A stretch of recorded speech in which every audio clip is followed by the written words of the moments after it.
வணக்கம். செல்வகுமாரின் முக்கடல் காற்று பற்றிய அறிவிப்பும் இலங்கைக்கான வானிலை ஆய்வறிக்கையும் 2025 பிப்ரவரி 6 வியாழக்கிழமை அதிகாலை நிலவர வானிலை பதிவு. முதலிலே முக்கடல் காற்று பற்றிய அறிவிப்பு. அதிகாரப்பூர்வ முக்கடல் காற்று பற்றிய அறிவிப்பிற்கு இந்திய வானிலை ஆராய்ச்சித்துறை அறிக்கையை பார்க்கவும். காற்றை பொறுத்தவரைக்கும் தமிழ்நாட்டின் கரையோரத்தில் இல்லை. ஆனால் அடுத்த காற்று சுழற்சி நிலநடுக்கோட்டு இந்திய பெருங்கடலில் சுமத்ரா தீவு பகுதியில் இருந்தாலும் உயரடுத்த கிழக்கு காற்று உயரடுத்த காற்று தரையில் இறங்குவது கடலோரம். ஆனால் அது வலுவாக மேற்கு நோக்கி பயணிக்கும் போது தரையில், அதாவது குடைபோல் குடையோட உச்சி ஒடிசா ஆந்திர பிரதேச கரையோரம் இருக்கும். படிப்படியாக இறங்கி வரக்கூடிய அந்த உயரடுத்த காற்று தமிழ்நாட்டின் கரையோரத்தில் இறங்கி உள்ளே போகும் பொழுது மதிய வேளையில் மாலை வேளையில் சற்று வலுவாக இருக்கும்.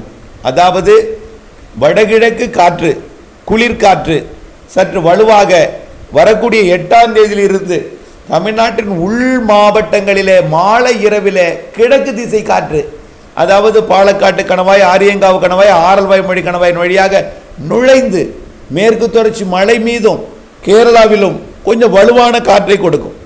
அச்சுறுத்தும் காற்று அல்ல, புரிதலுக்காக கிழக்கு திசையிலிருந்து காற்று வலுவாக அடிக்கிறது என்று நீங்கள் சொல்வீர்கள்.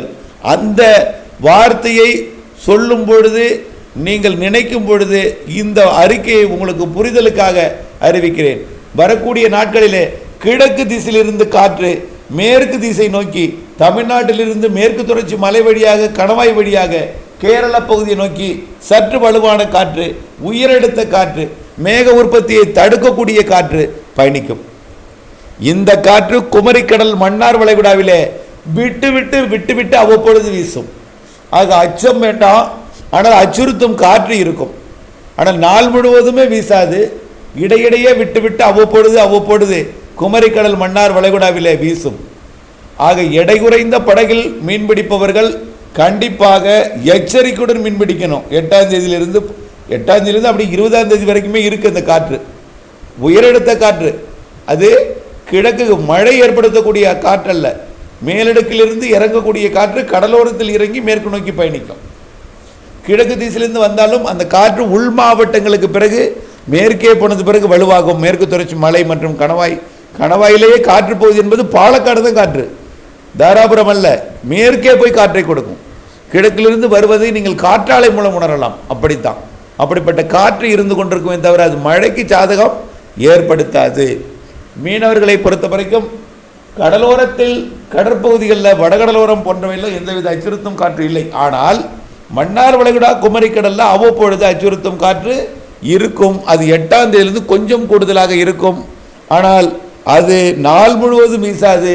திடீரென்று அந்த காற்று இருக்கும் என்பதனால சற்றே முன்னெச்சரிக்கையுடன் கடல் தொழில் செய்ய வேண்டிய கட்டாயத்தில் இருக்கிறோம். 8ஆம் தேதிக்கு மேலே 8ஆம் தேதியிலிருந்தே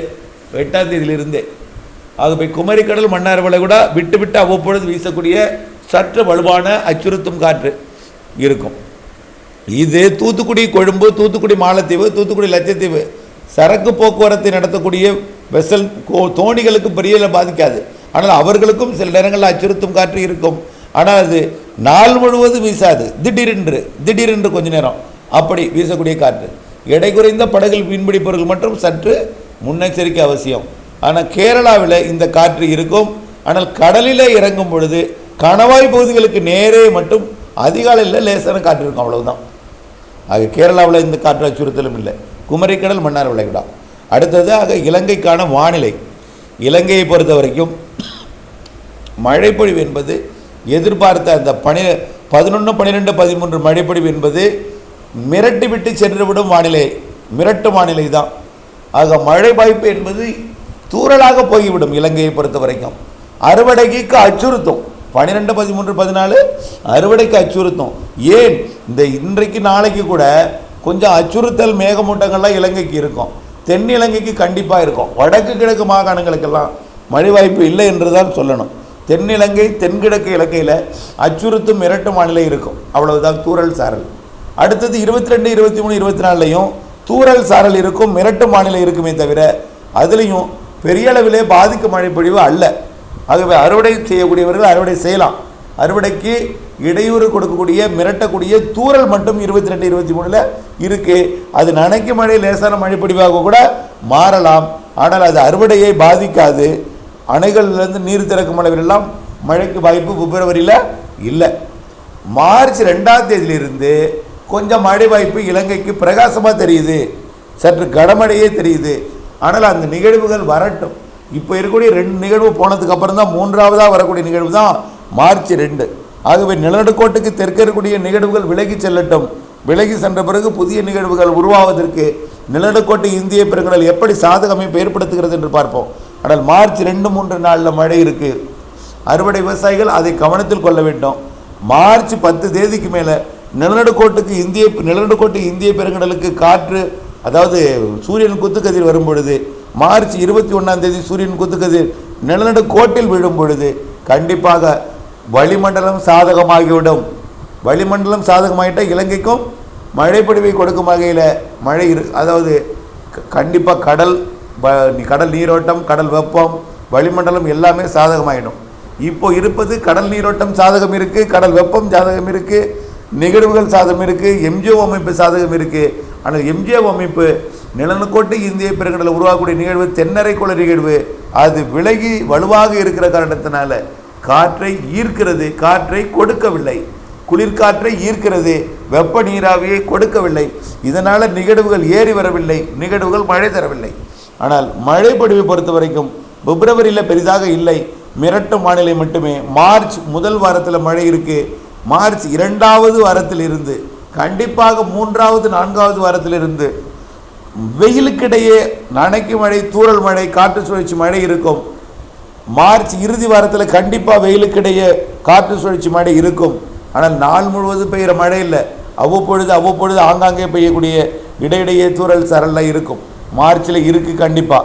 ஏப்ரல் மேல 2, ஏப்ரலில் 1, மேல 1 வலுவான நிகழ்வு. மாதத்திற்கு 4 நாள் மழை கொடுக்கும் வகையில், குறைந்தபட்சம் 3-2 நாள் மழை பொழிவை கொடுக்கும் வகையில் வலுவான நிகழ்வு ஏப்ரலில் 1, மேல் 1 இருக்கிறது. அது இலங்கைக்கும் நல்ல மழைப்பொழிவை தரும் என்பதில் மாற்றமில்லை. ஆகவே கோடை மழை சிறப்பாக இருக்கு. கோடையில் வெயிலும் இருக்கும், சராசரி வெயில் இருக்கும். ஒரு சில நாள் கூடி போனாலும் ஒட்டுமொத்த சராசரியை பார்க்கும் பொழுது சராசரி வெயில் இருக்கும், சராசரிக்கு சற்று குறைவாக கூட இருக்கலாம். ஆனால் மழை பொழிவு ஒட்டுமொத்தத்தை பார்க்கும் பொழுது குறைந்த நேரத்தில் அதிக மழை தரும். பெரும்பாலான நாட்கள் வெயிலாக இருந்தாலும் 2 நாளில் சராசரியை மழை பொழிவு பொழிந்து கூட்டிவிடும். அப்படித்தான் மழை இருக்குது, கோடை மழை என்பதை நினைவில் கொள்ளுங்கள். பருவமழையும் சிறப்பாக இருக்கிறது. தொடர்ந்து வானிலை அப்டேட்ஸுடன் இணைந்திருங்கள். 10% இடத்தில் மழைநீர் சேகரிப்பு அமைப்பு பண்ணை குட்டைகளை அமைத்திடுங்கள். பெய்யும் பொழுது மழைநீரை சேகரித்து தேவைப்படும் பொழுதெல்லாம் பயன்படுத்தி கைவசம் நீர் வைத்து கவலை இல்லாமல் விவசாயம் செய்ய அன்போடு கேட்டுக்கொள்கிறேன். வானிலை அப்டேட்ஸுடன் இணைந்திருங்கள். வானிலை மாறுதல் இணைந்து பணி செய்து லாபம் அடைந்திருங்கள். நன்றி.